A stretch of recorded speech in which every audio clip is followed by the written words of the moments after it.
So today we have the joy of celebrating the Feast of the Holy Family.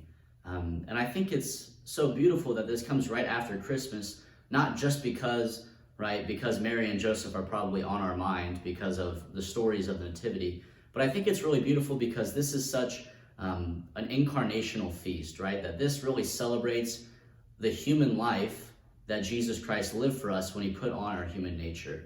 And what's so special about the Holy Family, other than the fact that Jesus is the Son of God, Mary is a sinless woman, and Saint Joseph was a righteous man?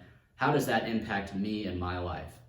Well, really, I think about it this way, that the Holy Family is not just a model for living, right? They don't just show us virtue, but really by their life, they've actually sanctified the activities of a normal daily life. And what do I mean by that? Well, see, the Son of God, right, is not made holy by what he does. So you and I, we become holy by participating in God's will, by doing his work, by loving God. There's whatever way you want to put it. The Son of God doesn't become holier by praying or by doing good deeds. The Son of God is holiness itself, right? God is the source of all holiness. Things are holy insofar as they are like God. And so when Jesus acted in the world, it wasn't affecting how holy he was, but rather what he did affected how holy those other things and activities he did were. And so in that sense, when Jesus lives a normal daily life with his family, that becomes an opportunity for you and I to live normal daily lives and still be growing in holiness in that. See, when we do things that conform us to Christ, we become holier, right? Holiness is conformity to Christ. That's another way to put it. And so since Jesus lived in a certain sense a very, very normal life for 30 years with a family, that means when you and I live normal daily lives and do what we might consider mundane tasks, they're really opportunities for sanctification. It's something we can offer up in unity with Christ in the way he lived.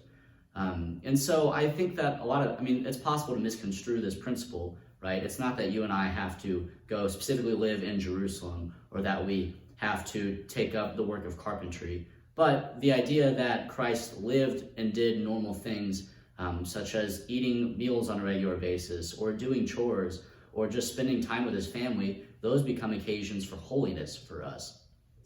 And this makes me think about how a lot of people say, you might have heard somebody say something along the lines of, I don't think God cares about whether or not I do X, or I don't think God minds if I do Y, or God has much more important things to worry about than me doing or making this decision.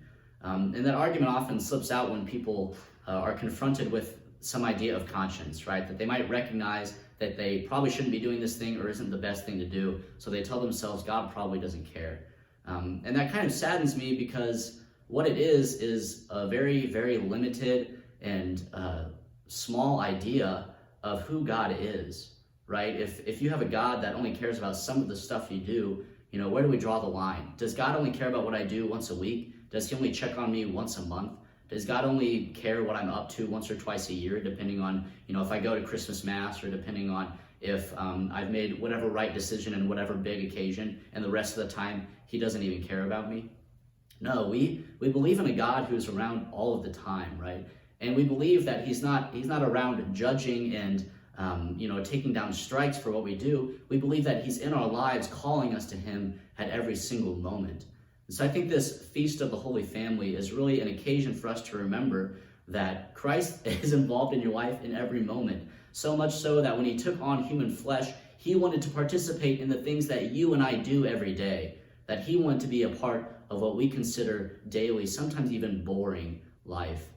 And so this Feast of the Holy Family is a good opportunity to re-examine how often we give those things over to God. How often do we offer up our daily little crosses? How often do we offer up our joys to God, right? He wants all of it.